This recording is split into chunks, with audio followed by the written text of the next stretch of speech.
Have you ever rented a property only to find out after you move in the next month or so that there's additional fees that you have to pay for? Well, I hope not, because it's against the law. Yeah. So here's the topic for today is what fees does a landlord have to disclose, and when, and why is it important to you as a tenant to understand that to protect your rights? Well, the answer is all of them, right? Yep. A landlord's required to disclose all fees. Before your application is even submitted to them, they're required to submit all the fees and let you know exactly what you're renting and your debt obligation or your financial obligations before you actually sign the lease. Yeah, because as a tenant, you're trying to live on a, well, most of us live on a budget, right? A lot of us on a tight budget. Because the housing market's so tight, you think about it, if I have to put in a $35, $45, $50 fee every time just to make application, well, that can be a small fortune just in that transition, right? So the idea is if you know your entire costs up front, then you decide to put in the application fee. Once you're approved, then you have a surety that what I said or what I saw I was going to pay is what I'm actually going to pay. And it's on the landlord's responsibility to make sure that it's there, right? So the fees might be, let's say that utilities are included, and they might not be able to give you an exact penny, but they can say it's going to range between this and this, that's acceptable, right? But if they leave that out, or let's say they leave out the cost for included landscaping, right? Sure.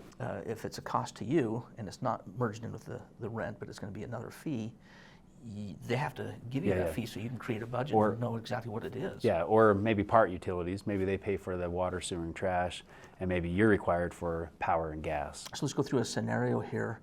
I've seen this happen where a person has turned in their application fee in their application, and then they get approved, and now it comes back and says, oh yeah, by the way, this is going to include landscaping, and it's going to be another $125 a month.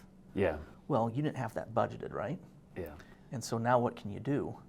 Well, you have two choices. You can go forward and say, I accept the fee, right? Or you can back out, and let's say you go ahead and back out because it's not within that budget. At the very least, that landlord should reimburse you for that application fee because they did not meet that requirement. And if they don't, you might have a claim. You might have an opportunity to pursue that if they refuse to do the deposit. You have the scenario then now, if they run your credit and they have expenses, are they still required to return those funds to you? Yeah. Most likely.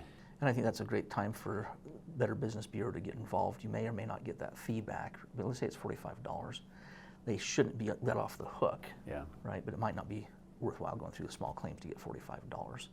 But they should not be let off the hook. And a quality landlord should know this, and if you can show that to them, they should give you that feedback. So don't be afraid to ask that up front. Make sure when you're filling out the application or talking about a property, you know all the fees that you're going to be faced with before you go into that application.